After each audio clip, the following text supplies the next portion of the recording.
Bismillahirrahmanirrahim. Assalamualaikum warahmatullahi wabarakatuh. Kembali lagi bersama saya di Ruang Kita Channel. Saat ini saya akan membahas tentang tinjauan umum tentang paralegal.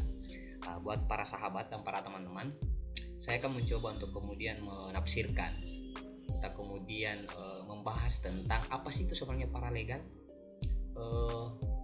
konteks apa sih yang dimaksud dengan paralegal dan apa tujuan paralegal itu, dan lisensi apakah yang kemudian mendasari terbentuknya kata paralegal ini.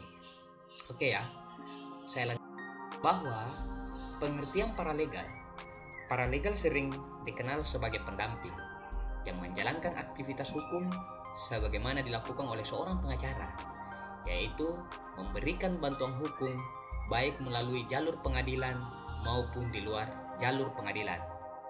Oke, sebatas kemampuan yang dimiliki oleh orang yang menjalankan aktivitas paralegal karena sifatnya membantu penanganan kasus atau perkara, maka paralegal sering juga disebut dengan asisten hukum atau biasa kita kenal dengan asisten pengacara ya.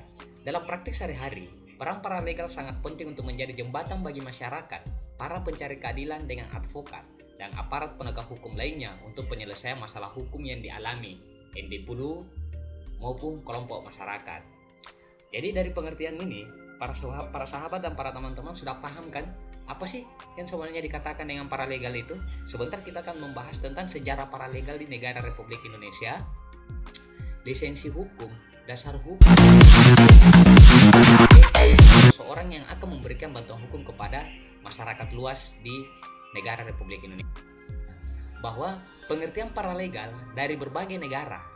Ini kita bahas tentang ada beberapa pengertian paralegal itu dari beberapa negara, tetapi kita kemudian akan membahas tentang sejarahnya dulu. Bahwa di dalam sejarah istilah paralegal sudah ada sejak tahun 1968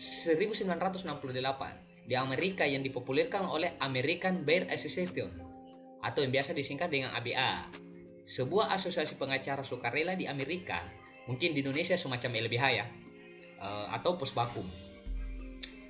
Mahasiswa yang mengambil ilmu hukum dan telah dispesifikasi oleh yurisdiksi di Amerika Serikat dan tidak ada kekhususan bidang studi seperti perdata, pidana, lingkungan, dan lain-lain. Untuk definisi paralegal di setiap negara tidak sama ya untuk para teman-teman, bahwa dalam beberapa negara itu ada beberapa yang mengetahui tentang paralegal, tetapi pengertian daripada definisi paralegal itu ada beberapa. Salah satu contoh di United Kingdom atau Inggris Raya. Oleh United Kingdom ini, United Kingdom National Association of Licensed Paralegal atau yang biasa disebut dengan Asosiasi Pengesahan Paralegal Inggris Raya. Paralegal adalah seseorang yang dididik dan dilatih untuk melakukan yang dalam hal ini masalah hukum. Itu di Inggris Raya. Sedangkan dibahas lagi di American Bar Association atau yang biasa dikenal dengan kata ABI, yaitu adalah legal assistant atau paralegal adalah orang yang memenuhi syarat pendidikan, pelatihan, atau pengalaman kerja yang digunakan atas dirinya oleh seorang hakim, kantor hukum, koperasi, badan pemerintah, atau badan yang melakukan hukum substantif di delegasi khusus. Oke, itu sampai di sini teman-teman sudah paham kan? Bahwa National Federation of Paralegal Association atau NFPA Amerika Serikat menjelaskan bahwa paralegal adalah orang yang kualifikasi, pendidikan, pelatihan, atau pengalaman kerja untuk melakukan pekerjaan substantif tentang konsep-konsep atau gambaran hukum secara umum dan tidak secara khusus seperti yang dilakukan oleh seorang hakim di pengadilan atau badan pemerintah dapat diotorisasi oleh administratif, undang-undang, atau pengadilan untuk melakukan pekerjaan itu. Seorang paralegal memerlukan pengakuan, penilaian, analisis, dan komunikasi yang relevan dengan konsep fakta-fakta hukum. Dimana kalau di negara Indonesia ini paralegal itu kemudian diakui secara hukum di BPHN, Kementerian Hukum dan HAM Republik Indonesia, yang kemudian melaksanakan pelatihan paralegal dan sebagainya ya para sahabat. Oke, lanjut. Oke, berikut ini merupakan beberapa pengertian mengenai paralegal, antara lain Oke, menurut Black Law Dictionary dalam bukunya Mulyana WK menyatakan bahwa paralegal adalah a person with legal skill but who is not an attorney, atau ein who works under the supervision of the lawyer no in is otherwise authorized by law to ask to legal skill. Paralegal courses leading to thesis in such specialty are not approved by many school. Berdasarkan pengertian ini, yang disebut paralegal adalah seseorang yang mempunyai keterampilan hukum, namun ia bukan seorang penasihat hukum yang profesional atau pengacara ya, dan ia bekerja di bawah bimbingan seorang advokat atau yang dinilai mempunyai kemampuan hukum untuk menggunakan keterampilannya. Lanjut, menurut DJ Revidran, paralegal adalah seseorang yang memiliki pengetahuan dasar tentang hukum, baik hukum acara formil, hukum material, dan motivasi sikap serta keterampilan untuk melaksanakan program pendidikan sehingga kelompok masyarakat yang dirugikan atau didiskriminasi viofel menyadari hak-haknya, yaitu apa yang dilakukan?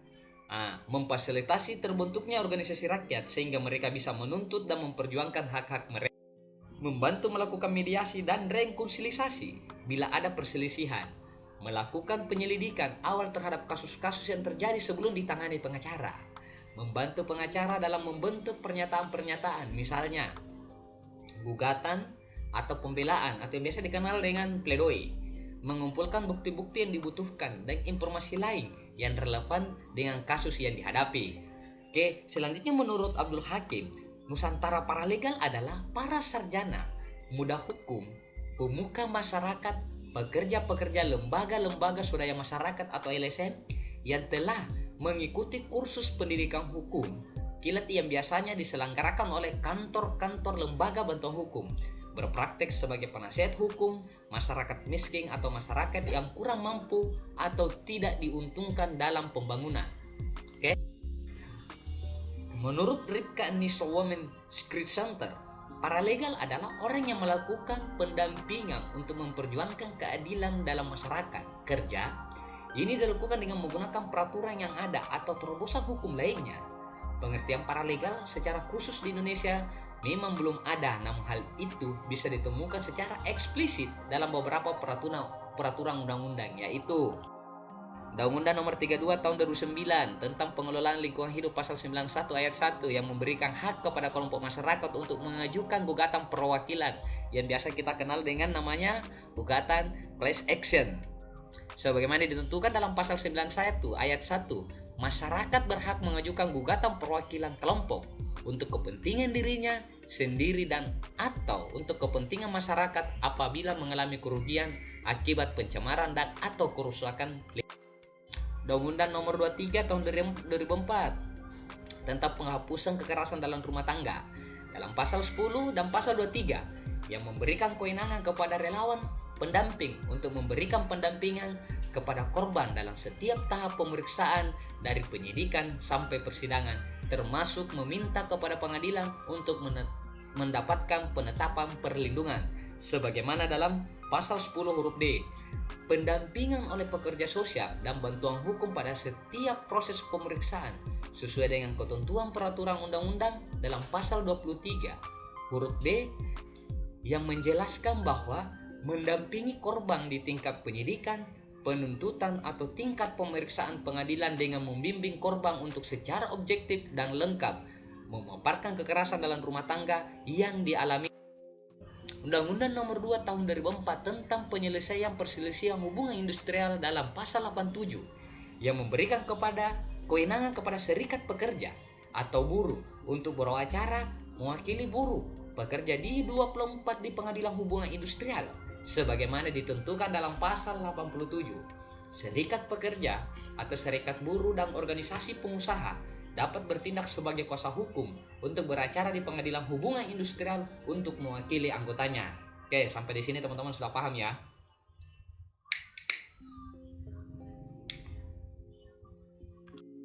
Selanjutnya, Undang-Undang Nomor 16 Tahun 2011. Ini yang kita pakai saat ini. Yang lebih umum ya. Undang-Undang Nomor 16 Tahun 2011 tentang bantuan hukum yang memberikan hak kepada lembaga pemberi bantuan hukum untuk merekrut paralegal untuk menjalankan fungsi kebantuan hukuman sebagaimana ditentukan dalam pasal 9 huruf A, melakukan rekrutmen terhadap advokat, paralegal, dosen dan mahasiswa Fakultas Hukum.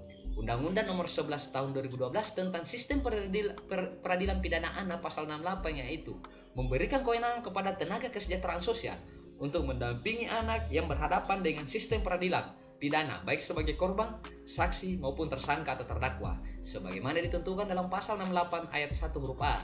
Pekerja sosial profesional dan tenaga kesejahteraan sosial bertugas membimbing, membantu, melindungi, dan mendampingi anak dengan melakukan konsultasi sosial dan mengembalikan kepercayaan diri anak tersebut.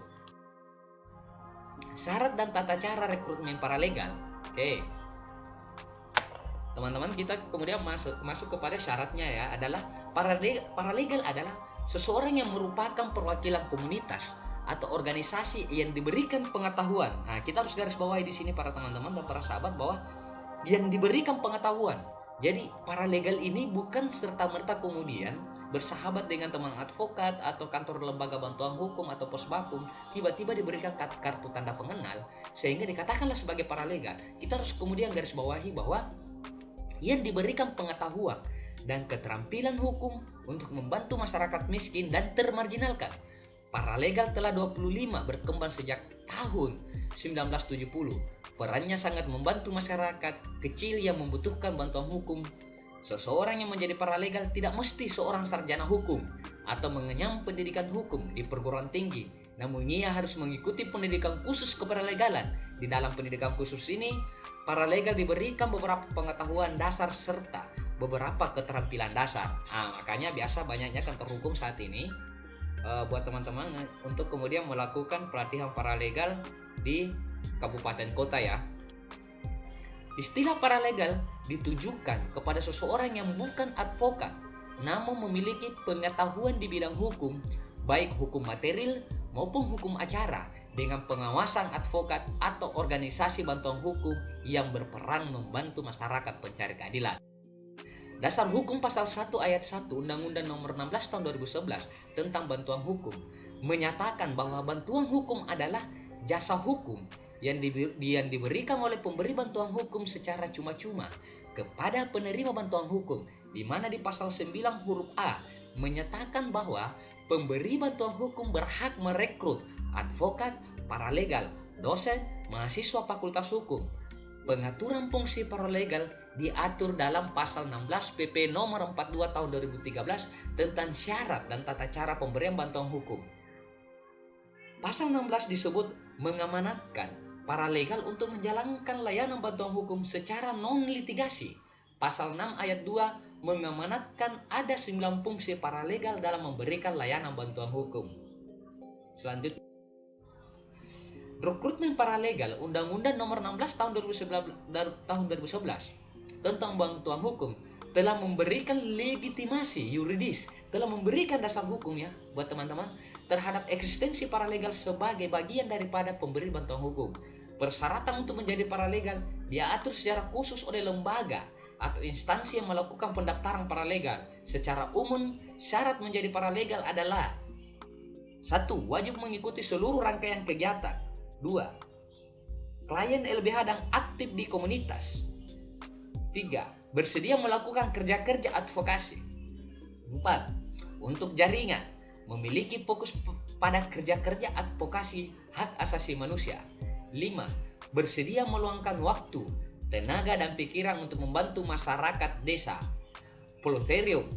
6. Mengisi Selanjutnya, syarat mengisi formulir pendaftaran dan melampirkan dokumen sebagai berikut. Mahasiswa. Ini untuk mahasiswa ya. Fotokopi transkrip nilai, fotokopi kartu identitas, pas foto 2x3 2 lembar.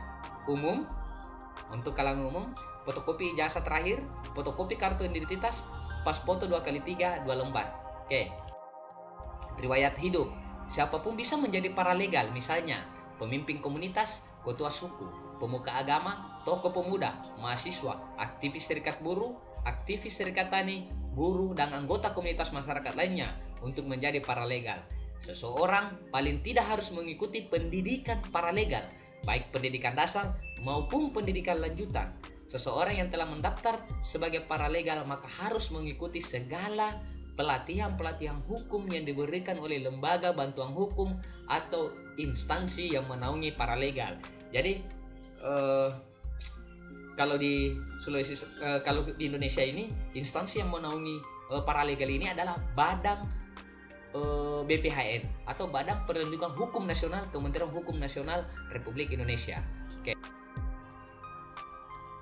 Nilai dasar yang harus dipegang teguh oleh seorang paralegal ketika melakukan kerja-kerja paralegal yaitu kejujuran, keterbukaan, adil, bertanggung jawab, anti kekerasan, dan independensi. Oke, poin yang paling utama adalah tidak membeda-bedakan seseorang atas dasar perbedaan suku, agama, budaya, dan jenis kelamin. Menjunjung tinggi nilai keadilan, kebenaran, dan hak asasi manusia. Memiliki rasa percaya diri dan keberanian untuk menegakkan keadilan dengan berbagai resiko. Tidak menyalahgunakan perannya untuk kepentingan pribadi maupun kelompok. Oke, kita lanjut. Seseorang yang telah menjadi paralegal harus memiliki sikap dan kepribadian sebagai berikut. 1. Memiliki kejujuran. 2. Bersifat kesatria dan berbudi luhur. Menjunjung tinggi nilai-nilai keadilan, kebenaran, dan hak asasi manusia berdasarkan Pancasila dan Undang-Undang 1945. Dan selanjutnya, memperjuangkan hak-hak orang miskin, buta hukum, dan tertindas tanpa membedakan seseorang dalam bentuk apapun. Mampu menjaga kehormatan diri dan nama baik paralegal, bertindak bijaksana, dan tidak mengabaikan kepentingan masyarakat. Bersikap terbuka dan mau menerima kritikan yang bersifat membangun, mampu memperbaiki diri, meningkatkan kemampuan dalam menjalankan perannya, berpikir objektif dan mampu melakukan analisa sehingga dapat memahami masalah yang sebenarnya dan mencari jalan penyelesaian sebaik mungkin. Selanjutnya, kreatif dalam memanfaatkan cara-cara etis dan sumber daya yang ada sehingga dapat digunakan untuk membantu masyarakat. Selanjutnya, mampu menggalang kerjasama dengan berbagai profesi dalam upaya menemukan masalah yang sebenarnya dan upaya pemecahan.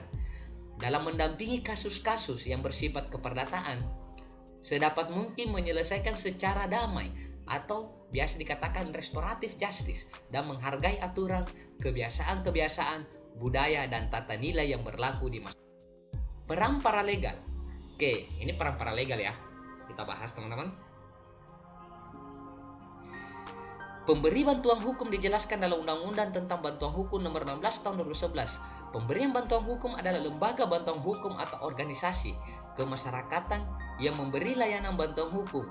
Memang tidak semua lembaga bantuan hukum atau organisasi kemasyarakatan dalam konteks aturan ini bisa menjadi pemberian bantuan hukum, di mana di dalam pasal 8 ayat 1 dan ayat 2 disebutkan pelaksana bantuan hukum dilakukan oleh pemberi bantuan hukum yang telah memenuhi syarat berdasarkan undang-undang ini.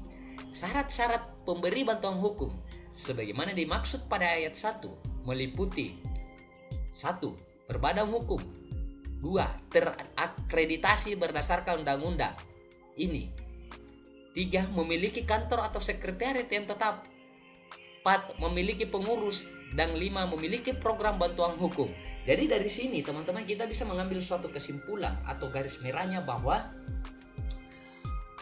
pemberi bantuan hukum sesuai dengan Undang-Undang Nomor 11 Tahun 2016 tentang bantuan hukum itu adalah organisasi bantuan hukum yang sudah terakreditasi, yang sudah diakui oleh Badan Perlindungan Hukum Nasional, Kementerian Hukum Nasional, yang kemudian program akreditasi tersebut itu dilakukan selama 3 tahun masa akreditasi.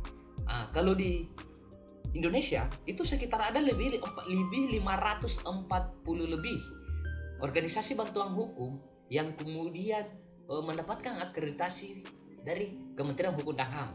Tetapi sebenarnya lembaga bantuan hukum di Indonesia ini ribuan bahkan puluhan ribu ya para teman-teman, tetapi yang diakui oleh negara secara akreditasi atau terakreditasi hanya sekitar 500-an lebih yang kemudian diakui oleh negara. Hal di atas sangatlah berbeda pengertiannya dengan definisi bantuan hukum dalam Undang-Undang Advokat. Pasal 22 Undang-Undang Advokat berbunyi, advokat wajib memberi bantuan hukum secara cuma-cuma kepada para pencari keadilan. Selanjutnya, sehingga yang dititik beratkan dalam undang-undang bantuan hukum adalah aspek kewajiban dan tanggung jawab negara melalui kementerian terkait atau Kemenkumham. Namun dalam teknis pelaksananya diserahkan kepada masyarakat melalui lembaga bantuan hukum atau organisasi kemasyarakatan yang telah memenuhi syarat dalam undang-undang atau peraturan-peraturan di bawahnya. Sedangkan dalam undang-undang advokat yang dititik beratkan adalah kewajiban seorang advokat sebagai officium novae. Walaupun demikian, Undang-Undang Bantuan Hukum Nomor 16 Tahun 2011 Pasal 9 huruf A secara jelas menyebutkan bahwa advokat diperbolehkan melakukan rekrutmen terhadap advokat, paralegal, dosen dan mahasiswa Fakultas Hukum, pemberi bantuan hukum yang dalam hal ini bernaung dalam wadah lembaga bantuan hukum atau organisasi kemasyarakatan. Dalam konteks undang-undang bantuan hukum ini bisa dikatakan bahwa untuk menjalankan fungsi seperti proses konsultasi, pendidikan hukum, investigasi, maupun dokumentasi dapat dilakukan oleh pembela publik lainnya. Keberadaan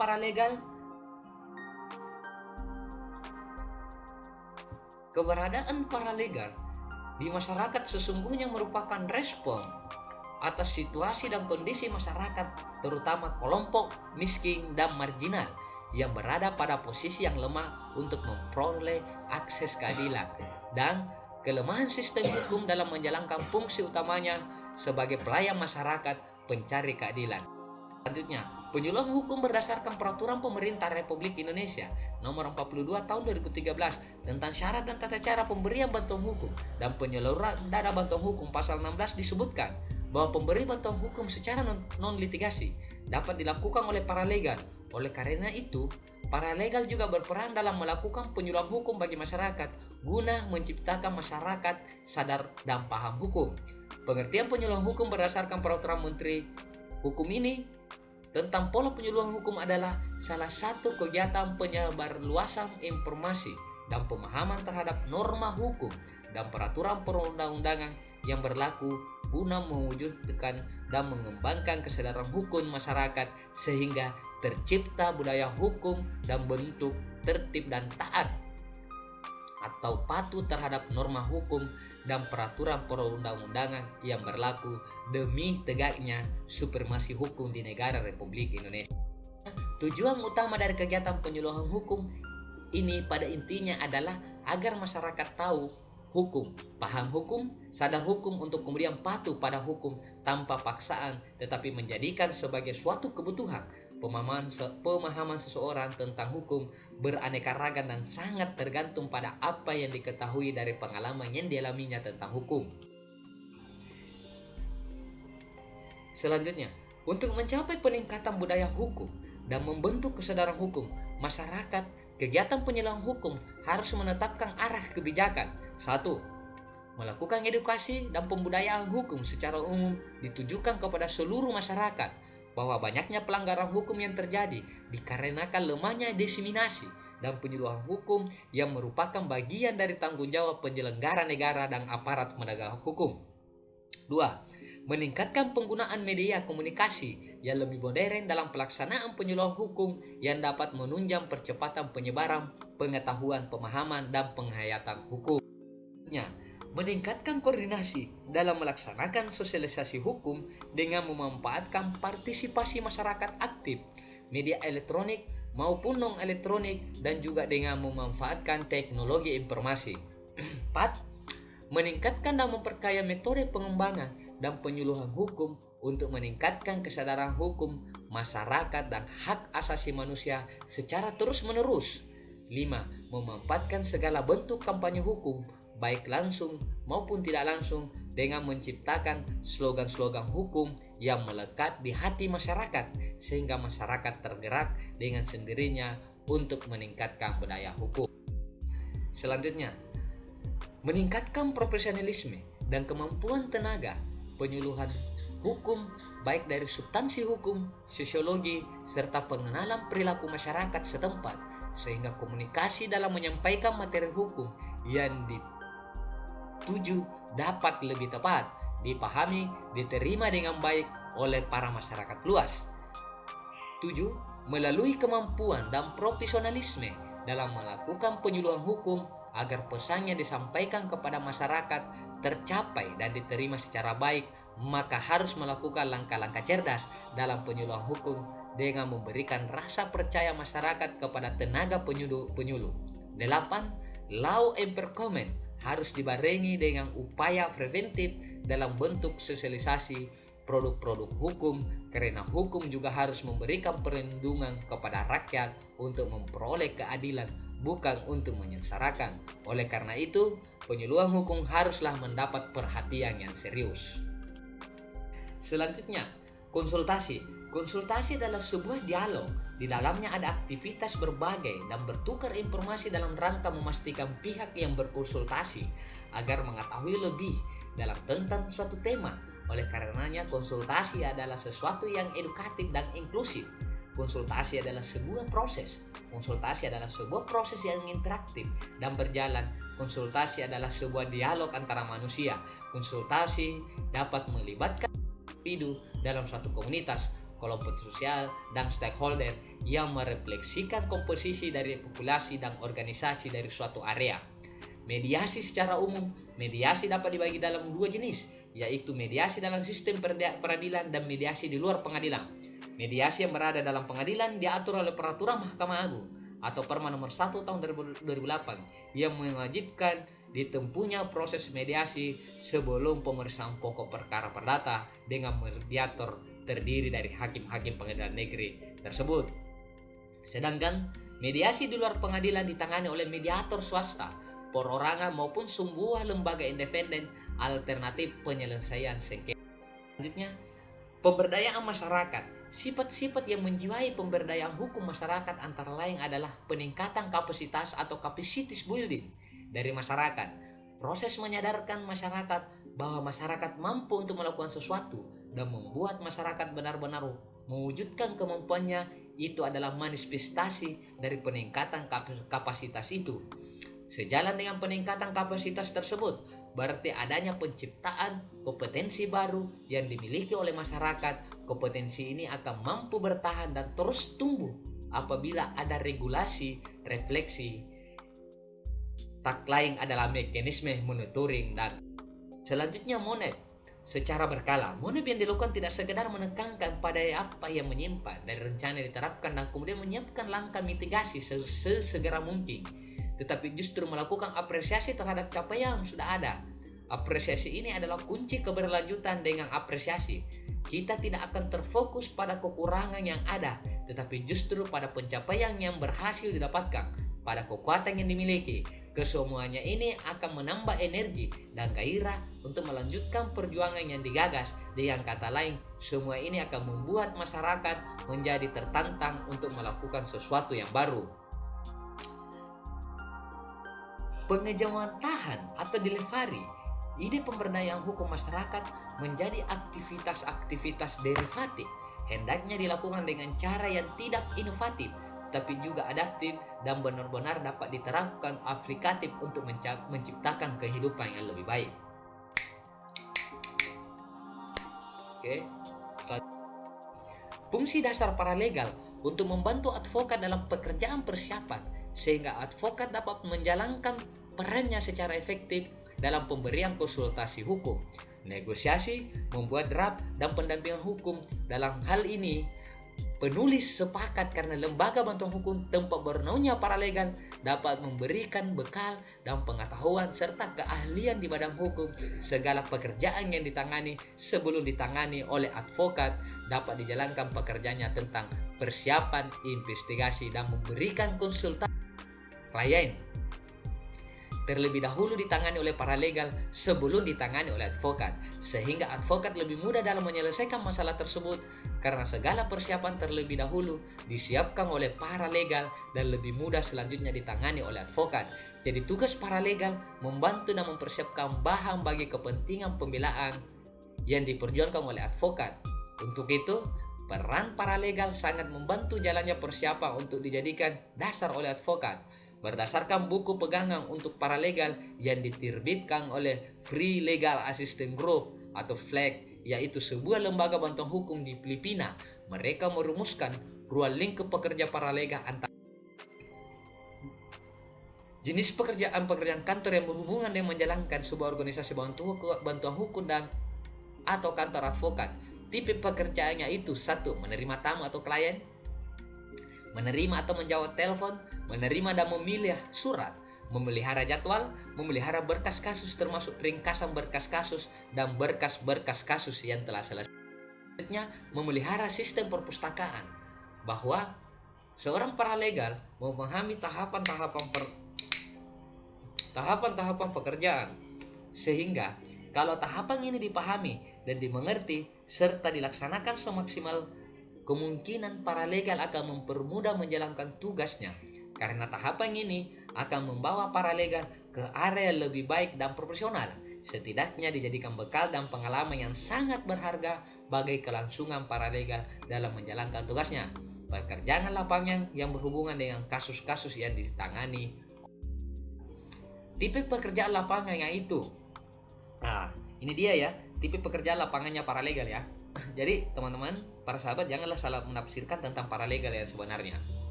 Ya, biasa Ketua Umum DPP Posbakom Pranaja menjelaskan bahwa paralegal rasa advokat. Jangan sampai terjadi hal tersebut. Oke. Tipe pekerjaannya di lapangan itu wawancara awal dengan klien atau saksi, melakukan pencarian fakta atau TVF, melakukan wawancara dan mendapatkan informasi dari saksi, memperoleh kopi dari dokumen dan data, mempersiapkan ringkasan fakta kasus, melakukan penelitian hukum dan kasus, membantu advokat dalam persiapan ke pengadilan, melakukan peninjauan ulang informasi faktual yang membandingkan informasi ini dengan seluruh data yang didapatkan sehingga diperoleh kesesuaian data, memperoleh ringkasan berkas, penelitian, pendapat hukum dan dari kasus yang lain yang mungkin berguna bagi penyelesaian kasus yang sedang berjalan.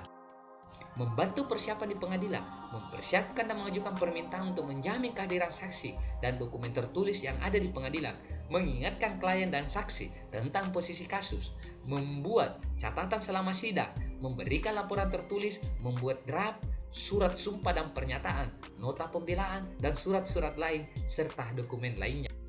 Tugasnya teman-teman paralegal. Ruang lingkup pekerjaan paralegal di Filipina seperti yang dikemukakan oleh FLEG. Terdapat persamaan dengan ruang lingkup pekerjaan paralegal pada lembaga-lembaga bantuan hukum di Indonesia. Peranan mereka antara lain konsultasi, pendampingan, mediasi dan pelimpahan kasus, di mana uraian secara lengkapnya dapat dilihat dalam materi ini sebelum terjun ke lapangan. Mereka juga wajib untuk dibekali pengetahuan hukum melalui program pendidikan dan pelatihan hukum yang diadakan oleh lembaga tempat paralegal itu bernaung. Kedudukan paralegal dalam memberikan bantuan hukum. Istilah bantuan hukum sering diartikan secara berbeda-beda. Membuat suatu rumusan yang tepat mengenai apa yang sebenarnya dimaksud dengan bantuan hukum adalah tindakan mudah.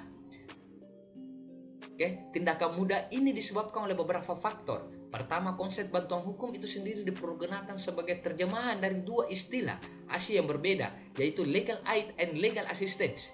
Istilah legal aid dipergunakan untuk menunjukkan pengertian bantuan hukum dalam arti sempit yang berupa pemberian jasa-jasa di bidang hukum kepada seseorang yang terlibat dalam suatu perkara secara cuma-cuma bagi mereka yang tidak mampu. Dengan demikian, yang menjadi motivasi utama dalam konsep legal aid adalah menegakkan hukum dengan jalan membela kepentingan dan hak asasi rakyat kecil dan tidak mampu dan buta hukum. Sedangkan pengertian legal assistance mengandung pengertian yang lebih luas dari legal aid. Istilah legal assist dipergunakan untuk menunjuk pengertian bantuan hukum yang diberikan baik kepada mereka yang tidak mampu, yang diberikan secara cuma-cuma, maupun pemberian bantuan hukum oleh para penasihat hukum yang mempergunakan honorarium. Di samping kedua istilah tersebut di atas yang diterjemahkan dengan bantuan hukum, dikenal juga dengan istilah legal service, yang dalam bahasa Indonesianya lebih tepat bila diterjemahkan dengan istilah pelayanan. Kedua perkembangan paradigma mengenai hukum itu, hubungan hukum dengan hal-hal lain di luar hukum, kini dikenal juga istilah advokasi. Konsep advokasi mencangkup pengertian lebih luas lagi dari ketiga. di atas. Dalam konsep advokasi tercangkup kegiatan-kegiatan yang menyangkut aktivitas mempengaruhi penguasa, tentang masalah-masalah yang menyangkut tentang rakyat, terutama mereka yang telah dipinggirkan dan dikucilkan dari proses politik. Jadi dalam konsep advokasi tercangkup juga aktivitas-aktivitas yang bertujuan politis. Hukum dipandang sebagai fenomena sosial yang tidak terlepas dari fenomena sosial lainnya seperti politik dan ekonomi.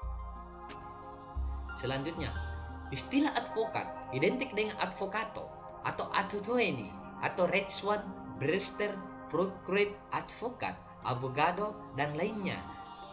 Dalam praktek hukum Indonesia, advokat juga dikenal sebagai pengacara, konsultan hukum. Istilah tersebut mempunyai perbedaan pengertian yang cukup bermakna. Walaupun dalam bahasa Inggris, semua istilah secara umum disebut dengan lawyer atau ahli hukum. Perbedaan pengertian di sini adalah antara peran yang diberikan oleh lawyer yang memakai istilah advokat, pengacara, dan penasihat hukum yang dalam bahasa Inggrisnya disebut trial lawyer. Atau secara spesifik di Amerika dikenal dengan istilah attorney at law, serta di Inggris dikenal istilah barrister, dan peran yang diberikan oleh lawyer menggunakan istilah konsultan hukum yang di Amerika dikenal dengan istilah counselor at law, atau di Inggris dikenal dengan istilah solicitor.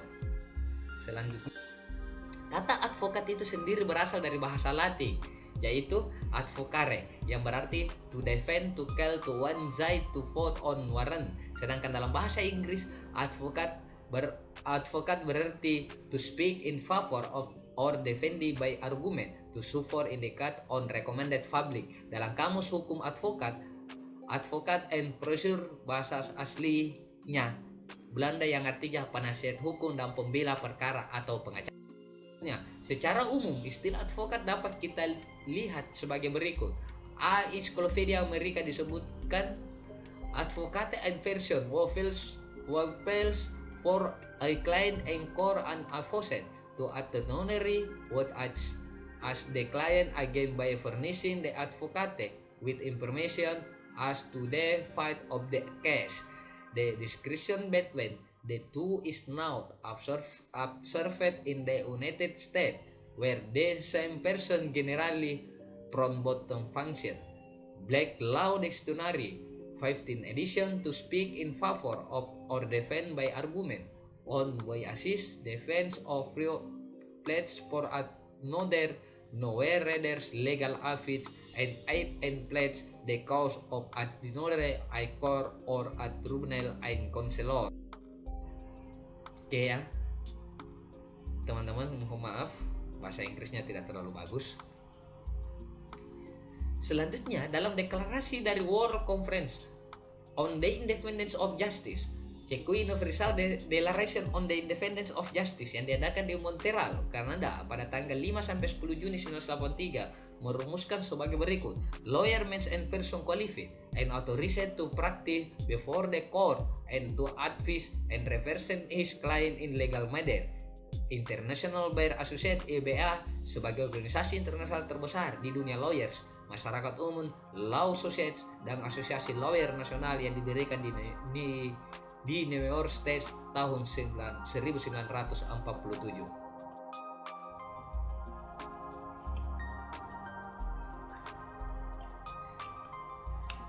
Dalam poin 1, IBA Standard for the Independence of the Legal Profession menyatakan bahwa every person having the necessary qualification in law shall be entitled to become a lawyer and to continue and practice without discrimination. Menurut pasal 1 angka 1 Undang-Undang Nomor 18 Tahun 2003 tentang advokat, advokat adalah orang yang berprofesi memberi jasa hukum baik di dalam maupun di luar pengadilan yang memenuhi persyaratan berdasarkan ketentuan undang-undang ini. Jadi teman-teman, materi ini saya bahas untuk membedakan yang namanya paralegal dan advokat ya. Jadi ada dua item pembahasan, ini adalah paralegal dan yang mana tugas dan fungsinya paralegal dan peran lapangannya, dan yang mana tugas dan fungsinya sebagai seorang advokat. Sebentar kita akan bahas tentang persamaan dan perbedaannya. Sedangkan kewajiban tersebut tercantum dengan jelas pada pasal 22 Undang-Undang Nomor 18 Tahun 2003 tentang advokat. Tidak banyak yang tahu bahwa tentang bantuan hukum menurut Undang-Undang Nomor 16 Tahun 2011 adalah bagian dari profesi advokat. Profesi advokat dikenal sebagai profesi yang mulia atau officio nobile karena mewajibkan kepada semua orang tanpa membedakan latar belakang, ras, warna, kulit, agama, budaya, sosioekonomi, kaya miskin, keyakinan, politik, gender, dan ideologi. Ketidakberdayaan profesi advokat dalam menjalankan fungsi bantuan hukum secara pro bono, maka muncullah fenomena paralegal sebagai reaksi atas lemahnya posisi hukum di dunia profesi hukum untuk memahami, menangkap, serta memenuhi asumsi sosial yang diperlukan guna mewujudkan hak-hak masyarakat miskin yang secara jelas telah diakui oleh.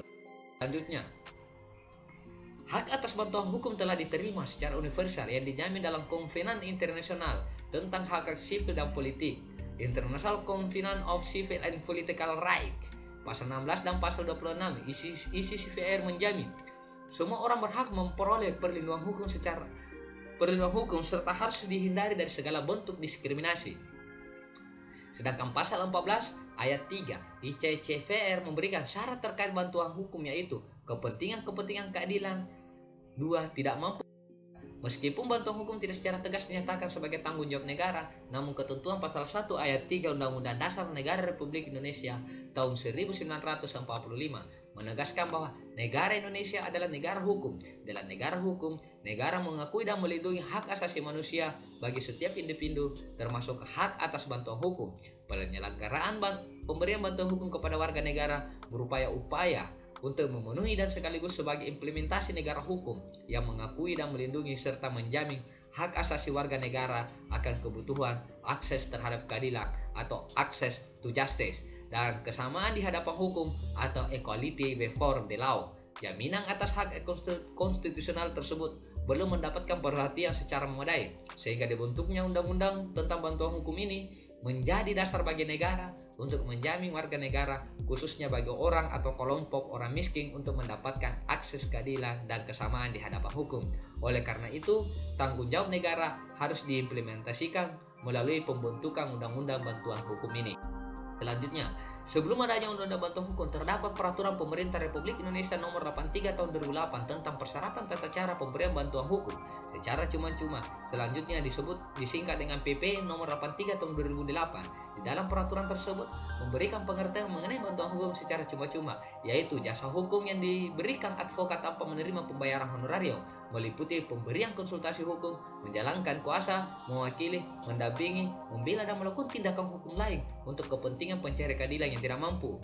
Paralegal berada di garis depan dan memperjuangkan kehidupan yang berkeadilan, berperspektif hak asasi manusia dan demokrasi yang umumnya di negara Indonesia merupakan persoalan mendasar, terutama di kalangan kaum miskin dan yang tergolong tidak mampu. Selanjutnya, Undang-Undang Bantuan Hukum mengatur pemberian bantuan hukum secara kelembagaan, bukan secara perorangan. Beda halnya dengan seorang advokat atau organisasi advokat dapat melakukan bantuan hukum selain perorangan juga dapat secara kelembagaan.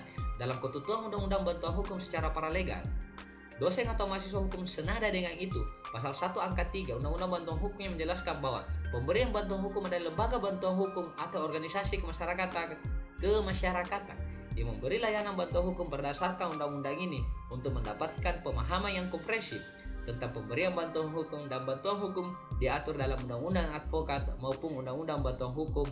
Dibutuhkan metode pendekatan atau perbandingan hukum comparative law. Oleh hanya dengan metode inilah akan didapat dan diketahui adanya persamaan dan perbedaan antara pemberi bantuan hukum. Selanjutnya, perbandingan hukum adalah cabang ilmu hukum yang membandingkan sistem hukum yang berlaku di dalam suatu beberapa masyarakat. Yang dimaksudkan dengan perbandingan di sini ialah mencari dan mensinyalir perbedaan-perbedaan serta persamaan-persamaan dengan memberi penjelasan dan meneliti bagaimana berfungsinya hukum dan bagaimana pemecahan yurisdiksinya di dalam praktek serta faktor-faktor non-hukum yang mana saja yang. Selanjutnya, ini dia perbandingannya ya buat para teman-teman. Perbandingannya antara bantuan hukum paralegal dengan advokat. Oke. Dalam bagian ini, saya menjelaskan bahwa pengertian pasal 1 angka 9 jasa hukum diberikan oleh advokat secara cuma-cuma. Pasal 1, jasa hukum yang diberikan oleh pemberi bantuan hukum secara cuma-cuma. Itu Undang-Undang Bantuan Hukum. Selanjutnya, ruang lingkup. Pasal 1 angka 1, jasa hukum baik di dalam maupun di luar pengadilan. Nah, itu dalam Undang-Undang Advokat. Pasal 4-nya, ayat 2, perdata pidana tunggu litigasi dan non-litigasi Undang-Undang Bantuan Hukum. Rekrutmen pengangkatan. Nah, ini dia caranya pengangkatan. Pengangkatan pasal 2 ayat 1. Yang dapat diangkat sebagai advokat adalah sarjana yang berlatar belakang pendidikan tinggi hukum dan setelah mengikuti pendidikan khusus profesi advokat yang dilaksanakan oleh organisasi advokat. Pasal 9. Pemberi bantuan hukum berhak melakukan rekrutmen terhadap advokat, paralegal, dosen, dan mahasiswa fakultas hukum. Penjelasan pasal 9 huruf A yang dimaksud dengan mahasiswa fakultas hukum termasuk juga mahasiswa dari fakultas syariah, perguruan tinggi militer, dan perguruan tinggi kepolisian. Itu dalam Undang-Undang Bantuan Hukum. Nah, perlindungan hukum.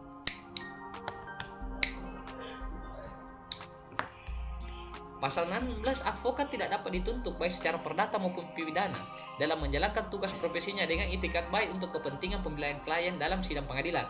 Pasal 11. Ini di Undang-Undang Bantuan Hukum ya. Pemberi bantuan hukum tidak dapat dituntut secara perdata maupun pidana dalam memberikan bantuan hukum yang menjadi tanggung jawabnya yang dilakukan dengan itikat baik di dalam maupun di luar sidang pengadilan sesuai standar bantuan hukum berdasarkan peraturan perundang-undangan dan kode etik advokat. Selanjutnya, menjaga rahasia. Pasal 19 di Undang-Undang Advokat. Advokat wajib merahasiakan segala sesuatu yang diketahui atau diperoleh dari kliennya karena hubungan profesinya kecuali ditentukan lain oleh undang-undang.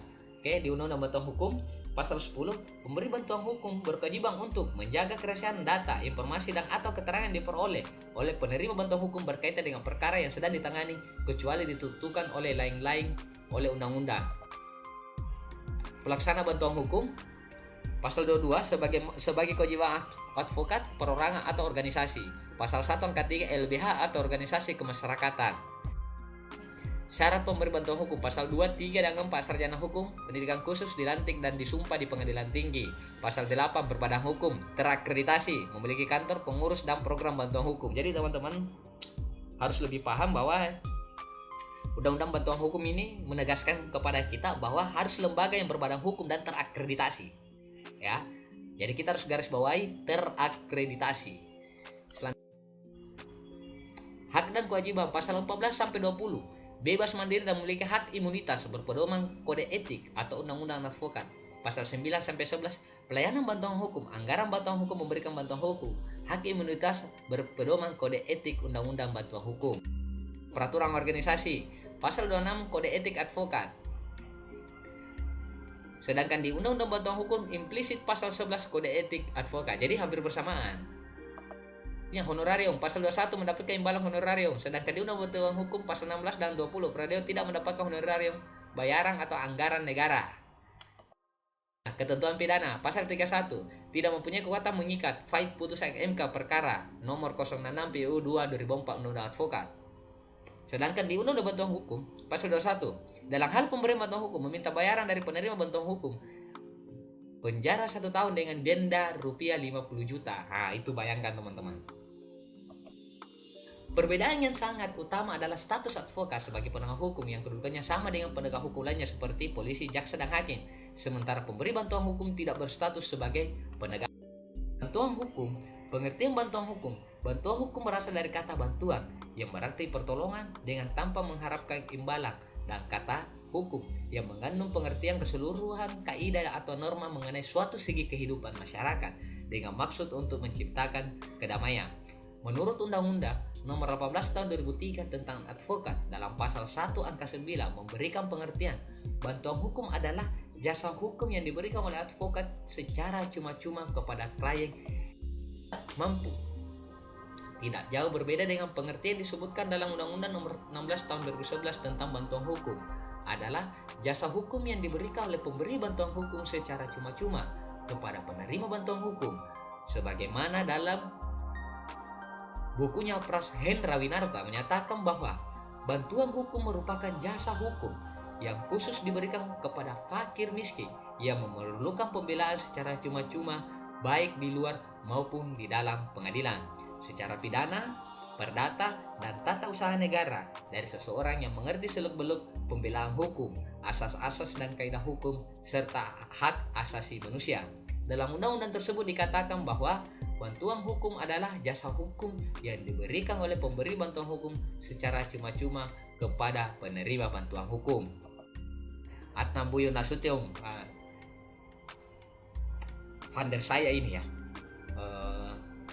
almarhum Atnambuyo Nasution, dalam sebuah makalahnya tahun 1980 menyatakan bahwa bantuan hukum pada hakikatnya adalah program yang tidak hanya merupakan aksi kultural, akan tetapi juga aksi struktural yang diarahkan pada perubahan tatanan masyarakat yang tidak adil menuju tatanan masyarakat yang lebih mampu, memberikan napas yang nyaman bagi golongan mayoritas. Oleh karena itu, bantuan hukum bukanlah masalah sederhana. Ia merupakan rangkaian tindakan guna pembebasan masyarakat dari belenggu struktur politik, ekonomi, dan sosial atau plexos yang syarat dengan penindasan. Bantuan hukum diartikan sebagai upaya untuk membantu golongan masyarakat yang tidak mampu di bidang hukum. Menurut Atnambuyo Nasution dijelaskan bahwa definisi tersebut memiliki 3 aspek yang saling berkaitan, yaitu aspek perumusan aturan-aturan hukum, aspek pengawasan terhadap mekanisme untuk menjaga aturan-aturan tersebut agar ditaati dan dipatuhi, aspek pendidikan masyarakat agar aturan-aturan tersebut. Pengertian bantuan hukum mempunyai ciri dalam istilah yang berbeda menurut Yahya Harahap, yaitu A. Legal aid. Bantuan hukum sistem nasional yang diatur secara lokal, di mana bantuan hukum ditujukan bagi mereka yang kurang keuangannya dan tidak mampu membayar penasihat hukum pribadi. Dari pengertian ini jelas bahwa bantuan hukum yang dapat membantu mereka yang tidak mampu menyewa jasa penasihat hukum. Jadi legal aid berarti pemberian jasa di bidang hukum kepada seseorang yang terlibat dalam suatu kasus atau perkara, di mana pemberian jasa bantuan hukum dilakukan dengan cuma-cuma. Bantuan jasa hukum dalam legal aid lebih dikhususkan bagi yang tidak mampu dalam lapisan masyarakat miskin. Dengan demikian, motivasi utama dalam konsep legal aid adalah menegakkan hukum dengan jalannya berbeda kepentingan dan hak asasi rakyat kecil yang tidak punya dan buta. Selanjutnya, legal assistance. Pengertian legal assistance menjelaskan makna dan tujuan dari bantuan hukum lebih luas dari legal aid. Legal assistance lebih memaparkan profesi dan penasihat hukum sebagai ahli hukum, sehingga dalam pengertian itu, sebagai ahli hukum, legal assistance dapat menyediakan jasa bantuan hukum untuk siapa saja tanpa terkecuali. Artinya, keahlian seorang ahli hukum dalam memberikan bantuan hukum tersebut tidak terbatas pada masyarakat miskin saja, tetapi juga bagi yang mampu membayar prestasi. Bagi sebagian orang, kata legal aid selalu harus dihubungkan dengan orang miskin yang tidak mampu membayar advokat. Tetapi bagi sementara orang, kata legal aid ini ditafsirkan sama dengan legal assistance, yang biasanya punya konotasi pelayanan hukum atau jasa hukum dari masyarakat, advokat kepada masyarakat mampu dan tidak mampu. Tafsiran umum yang dianut belakangan ini adalah legal aid sebagai bantuan hukum kepada masyarakat yang tidak mampu. Legal service, Clarence J. Diaz memperkenalkan pula istilah legal service. Pada umumnya kebanyakan orang lebih cenderung memberi pengertian yang lebih luas kepada konsep dan makna legal service dibandingkan dengan konsep dan tujuan legal aid atau legal assistance. Bila diterjemahkan secara bebas, arti dari legal service adalah pelayanan hukum. Sehingga dalam pengertian legal service, bantuan hukum menurut Diaz dimaksud sebagai gejala atau bentuk pemberian pelayanan oleh kaum profesi hukum kepada khalayak di dalam masyarakat dengan maksud untuk menjamin agar tidak ada seorang pun di dalam masyarakat yang terhempas haknya untuk memperoleh nasihat-nasihat hukum yang diperlukan hanya oleh karena sebab tidak memiliki sumber daya finansial yang cukup. Selanjutnya, istilah legal service ini merupakan langkah-langkah yang diambil untuk menjamin agar operasi sistem hukum di dalam kenyataan tidak akan menjadi diskriminatif sebagai adanya perbedaan tingkatan penghasilan, kekayaan, sumber-sumber lainnya yang dikuasai individu-individu di dalam masyarakat. Hal ini dapat dilihat pada konsep dan ide legal service yang terkandung makna, tujuannya, sebagai berikut. Memberikan bantuan kepada anggota masyarakat yang operasionalnya bertujuan menghapuskan kenyataan-kenyataan diskriminatif dalam penegakan dan pemberian jasa bantuan hukum antara masyarakat miskin yang berpenghasilan kecil dengan masyarakat kaya yang menguasai sumber dana dan posisi kekuasaan. Dengan pelayanan hukum yang diberikan kepada anggota masyarakat yang memerlukan, dapat diwujudkan kebenaran hukum itu sendiri oleh aparat penegak hukum dengan jalan menghormati setiap hak yang dibenarkan hukum bagi setiap anggota masyarakat tanpa membedakan yang kaya dan miskin.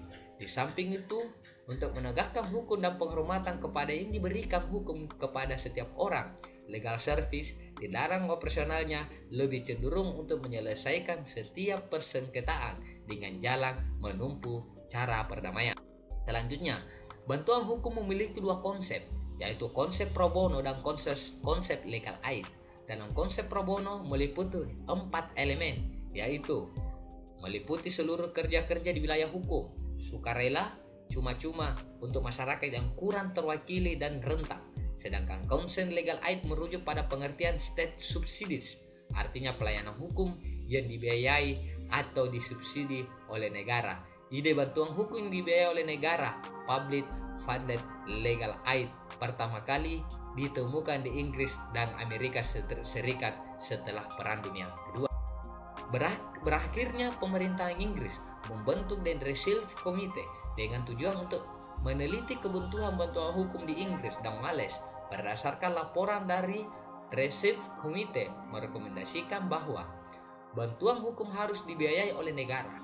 Perubahan konsep dalam pemberian bantuan hukum sangat mempengaruhi kemajuan program bantuan hukum di Indonesia. Konsep bantuan hukum tradisional yang dahulu dipakai ternyata tak mampu menjawab semua permasalahan yang terjadi di lapangan, sehingga memunculkan konsep baru, yaitu konsep bantuan hukum konstitusional untuk menutupi kelemahan bantuan hukum yang bersifat tradisional.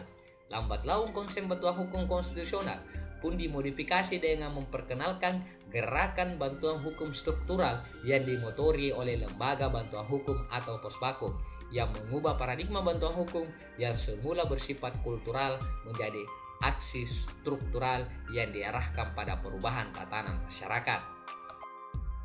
Penerima bantuan hukum dalam Undang-Undang Nomor 18 Tahun 2011 tentang bantuan hukum disebutkan bahwa penerima bantuan hukum adalah orang-orang atau kelompok orang miskin. Koalisi untuk Bantuan Hukum atau KUBA dalam draft rancangan Undang-Undang Bantuan Hukum versi KUBA sebelum undang-undang ini ditetapkan mengusulkan agar definisi penerima bantuan hukum tidak semata-mata hanya diterjemahkan orang yang tidak mampu secara ekonomi, juga orang atau kelompok yang termarginalkan karena kebijakan publik. Oke, saya lanjut. Orang atau kelompok yang hak-hak sipil dan politiknya terabaikan, komunitas masyarakat adat, perempuan dan penyandang cacat, hingga mereka para korban pelanggaran hak-hak dasar seperti pengurusan dan lain-lain. Mokhtar Kusumadja dalam bukunya Pemberian Bantuan Hukum bagi Orang-orang yang Tidak Mampu dimaksudkan sebagai suatu cara untuk memperbaiki ketidakseimbangan sosial. Seseorang yang mengajukan permohonan untuk mendapatkan bantuan hukum harus menunjukkan bukti-bukti tentang kemiskinannya, misalnya dengan memperlihatkan suatu pernyataan dari lurah yang disahkan camat mengenai penghasilannya yang rendah atau orang tersebut sama sekali tidak berpenghasilan atau dikategorikan sebagai masyarakat miskin. Selanjutnya, untuk menjelaskan suatu definisi terhadap suatu arti dari ketidakmampuan adalah sukar sekali. Meskipun cara-cara untuk menyelidiki ketidakmampuan ini tampaknya mudah, tetapi pembuktian adalah sangat sulit. Tapi dalam keadaan tertentu, seperti lembaga bantuan hukum yang didirikan berdasarkan undang-undang dan dibiayai oleh masyarakat, misalnya di Singapura, dengan jelas dapat ditentukan persyaratan yang didasarkan pada pengertian batas maksimum penghasilan yang dapat disisihkan atau disoblet income, sehingga dengan mudah dapat menetapkan batasan-batasan ketidakmampuan dengan ukuran ekonomis. Oke. Saya bakar rokok dulu. Unsur-unsur bantuan hukum. Adanya jasa hukum. Pemberi bantuan hukum diberikan dalam ruang lingkup permasalahan hukum yang dialami oleh orang yang membutuhkan bantuan karena keterlibatannya dalam masalah hukum, sedangkan orang tersebut kurang mengerti hukum atau kurang mengetahui hukum dan termasuk orang yang tidak mampu dalam segi keuangan. Selanjutnya, tindakan untuk menjadi pembela atau kuasa di luar maupun di dalam pengadilan. Tindakan yang dilakukan oleh pemberi bantuan hukum berupa pembelaan yang dilakukan sebagai pembelaan, penasihat hukum dalam perkara perdata atau pidana yang dilakukan mulai dari tingkat kepolisian, kejaksaan maupun pengadilan. Tindakan yang dilakukan oleh pemberi bantuan hukum dalam pengenangan perkara perdata atau tata usaha negara untuk menjadi kuasa guna mewakili, bertindak untuk dan atas nama serta guna kepentingan orang yang membutuhkan bantuan hukum baik di dalam maupun di luar pengadilan. Adanya nasihat hukum atau konsultan hukum memberikan nasihat, pertimbangan, pengertian dan pengetahuan hukum kepada orang yang membutuhkan bantuan hukum terhadap permasalahan hukum yang sedang dihadapi.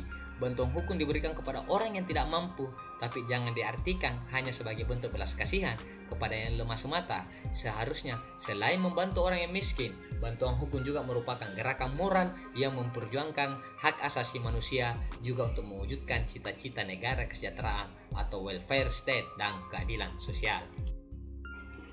Tujuan bantuan hukum.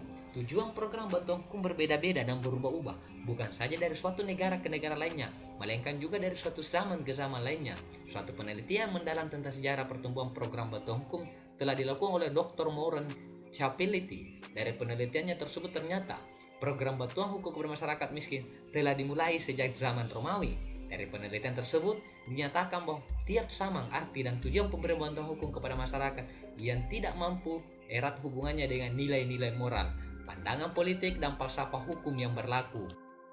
Berdasarkan penelitian tersebut dapat diketahui bahwa banyaknya faktor yang turut berperan dalam menentukan apa yang sebenarnya menjadi tujuan daripada suatu program bantuan hukum itu, sehingga untuk mengetahui secara jelas apa sebenarnya yang menjadi tujuan daripada suatu program bantuan hukum, perlu diketahui bagaimana cita-cita moral menguasai suatu masyarakat, bagaimana kemauan politik yang dianut, serta falsafah hukum yang melandasinya. Misalnya, pada zaman Romawi, pemberian bantuan hukum oleh patron hanyalah didorong motivasi mendapatkan rakyat. Pada zaman abad pertengahan, masalah bantuan hukum ini mendapat motivasi baru sebagai akibat pengaruh agama Kristen, yaitu keinginan untuk berlomba-lomba memberikan derma atau kairti dalam bentuk membantu masyarakat miskin. Tujuan bantuan hukum di negara-negara berkembang pada dasarnya mengadopsi tujuan bantuan hukum di negara-negara barat, yaitu untuk menjalankan fungsi dan integritas peradilan yang baik. Bantuan hukum merupakan tuntutan kemanusiaan untuk membangun satu kesatuan sistem hukum nasional untuk melaksanakan secara efektif peraturan kesejahteraan sosial untuk kepentingan warga tidak mampu atau miskin, untuk menumbuhkan rasa tanggung jawab yang lebih besar dari pejabat-pejabat pemerintah atau birokrasi kepada masyarakat, untuk memperkuat profesi. Selanjutnya, berdasarkan pada anggaran dan lembaga bantuan hukum mempunyai 3 tujuan yang dihendaki dicapai oleh lembaga bantuan hukum yang semuanya merupakan satu kesatuan yang bulat, yaitu 1. Memberikan bantuan pelayanan hukum kepada masyarakat yang membutuhkan, untuk mendidik masyarakat dalam artian seluas-luasnya dengan tujuan menumbuhkan dan membina kesadaran akan hak-hak sebagai subjek hukum, untuk turut serta mengadakan pembaharuan hukum dan perbaikan pelaksanaan hukum di segala. Syarat dan tata cara pemberian bantuan hukum menurut PP nomor 42 tahun 2013. Adapun tahapan yang harus dilakukan dalam memperoleh bantuan hukum sebagaimana yang tertuang dalam pasal 3, yaitu pemohon bantuan harus memenuhi syarat mengajukan permohonan secara tertulis yang berisikan paling sedikit identitas pemohon bantuan hukum dan uraian singkat mengenai pokok persoalan yang dimohonkan bantuan hukum, menyerahkan dokumen berkenaan dengan perkara, melampirkan surat keterangan miskin dari lurah atau kepala desa atau pejabat yang setingkat di tempat tinggal pemohon bantuan. Syarat mengenai pemberian bantuan hukum yang harus memenuhi syarat sebagaimana ditentukan pada pasal 4, yaitu pemberi bantuan hukum dilaksanakan oleh pemberi bantuan hukum yang berbadan hukum terakreditasi, memiliki kantor atau sekretariat yang tetap, memiliki pengurus, dan memiliki program bantuan hukum. Mekanisme bantuan hukum harus memenuhi syarat. Pemohon bantuan hukum mengajukan permohonan bantuan hukum secara tertulis kepada pemberi bantuan hukum. Permohonan sebagaimana dimaksud pada ayat 2, ayat 1 paling sedikit memuat identitas pemohon bantuan hukum, Uraian singkat mengenai pokok persoalan hukum. Permohonan bantuan hukum sebagaimana dimaksud pada ayat 1 harus melampirkan surat keterangan miskin dari lurah, kepala desa atau pejabat setingkat, dokumen yang berkenaan dengan perkara untuk menerima atau menolak melakukan pemberian bantuan hukum. Maka pemberian bantuan hukum harus melakukan tahapan-tahapan sebagaimana ditentukan dalam pasal 11. Dalam hal pemberian bantuan hukum menyatakan kesediaan sebagaimana dimaksud pada ayat 2. Pemberian bantuan hukum memberikan bantuan berdasarkan surat kuasa khusus dari penerima bantuan hukum. Dalam hal permohonan bantuan hukum ditolak, pemberi bantuan hukum wajib memberikan alasan penolakan secara tertulis dalam waktu paling lama 3 hari kerja terhitung sejak permohonan dinyatakan. Adapun batasannya, waktu berlakunya pemberian bantuan hukum sebagaimana ditentukan pasal 12, yaitu pemberian bantuan hukum oleh pemberi bantuan hukum kepada penerima bantuan hukum diberikan hingga masalah hukumnya selesai dan atau perkaranya telah mempunyai kekuatan hukum tetap selama penerima bantuan hukum tersebut tidak mencabut suatu khusus. Pemberi bantuan hukum dalam hal beracara harus dilakukan oleh advokat sebagaimana ditentukan dalam pasal 13. Pemberi bantuan hukum secara litigasi dilakukan oleh advokat yang berstatus sebagai pengurus pemberi bantuan hukum dan atau advokat yang direkrut oleh pemberi bantuan hukum. Dalam hal jumlah advokat yang terhimpun dalam wadah pemberi bantuan hukum tidak memadai dengan banyaknya jumlah penerima bantuan hukum, pemberi bantuan hukum dapat merekrut paralegal, dosen dan mahasiswa fakultas hukum dalam melaksanakan pemberian bantuan hukum. Paralegal dan mahasiswa fakultas hukum harus melampirkan bukti tertulis pendampingan dari advokat. Mahasiswa fakultas hukum harus telah lulus mata kuliah hukum acara dan pelatihan. Selanjutnya, pemberian bantuan hukum secara non-litigasi dapat dilakukan oleh beberapa pihak sebagaimana ditentukan dalam pasal 16, yaitu pemberian bantuan hukum secara non-litigasi dapat dilakukan oleh advokat, paralegal, dosen dan mahasiswa fakultas hukum dalam lingkup pemberian bantuan hukum yang telah lulus verifikasi dan akreditasi. Nah, kita garis bawahi lagi ya, lulus verifikasi dan akreditasi ya para sahabat. Pemberi bantuan hukum secara non-litigasi meliputi kegiatan penyuluhan hukum, konsultasi hukum, investigasi perkara baik secara elektronik maupun non-elektronik, penelitian hukum, negosiasi, pemberdayaan masyarakat, pendampingan di luar pengadilan dan atau drafting dokumen hukum. Tinjauan tentang teori aktivitas hukum, peraturan undang-undang baik tingkatannya lebih rendah maupun yang lebih tinggi bertujuan agar masyarakat mampu aparatur penegak hukum dapat melaksanakan secara konsisten dan tanpa membedakan antara masyarakat yang satu dengan masyarakat lainnya. Semua orang dipandang sama di hadapan hukum atau yang biasa kita kenal dengan kata equality before of the law. Menurut Sarjono Sukanto yang dikutip oleh Amalia Aminah Pratiwi Tahir, efektif dalam taraf sejauh mana suatu kelompok dapat mencapai tujuannya. Hukum dapat dikatakan efektif jika terdapat dampak hukum yang positif. Pada saat itu, hukum mencapai sasaran dalam membimbing ataupun merubah perilaku manusia menjadi perilaku hukum. Pengertian teori efektivitas hukum menurut Hans Kelsen yang dikutip oleh Salim HS dan Erli Septian Nurbani. Apakah orang-orang pada kenyataan berbuat menurut suatu cara untuk menghindari sanksi yang diancam oleh norma hukum atau bukan? Dan apakah sanksi tersebut benar-benar dilaksanakan bila syaratnya terpenuhi atau? Sedangkan menurut Anthony Allot yang dikutip oleh Salim HS dan Erli Septian Nurbani mengatakan, hukum akan menjadi efektif jika tujuan keberadaan dan penerapannya dapat mencegah perbuatan-perbuatan yang tidak diinginkan, dapat menghilangkan kekacauan. Hukum yang efektif secara umum dapat membuat apa yang dirancang dapat diwujudkan. Jika suatu kegagalan, maka kemungkinan terjadi pembutuhan secara gampang. Jika terjadi keharusan untuk melaksanakan atau menerapkan hukum dalam suasana baru yang berbeda, hukum akan sanggup menyelesaikan. Ada 3 fokus kajian teori aktivitas hukumnya, yaitu meliputi keberhasilan dalam pelaksanaan hukum, kegagalan dalam pelaksanaannya, faktor-faktor yang mempengaruhi. Menurut Ahmad Ali yang dikutip oleh Salim Mulyadi, efektivitas hukum merupakan proses yang bertujuan agar hukum berlaku efektif. Keadaan tersebut dapat ditinjau atau dasar beberapa tolak ukur efektivitas, di antaranya hukumnya, penegakan hukum, fasilitas, kesadaran hukum masyarakat.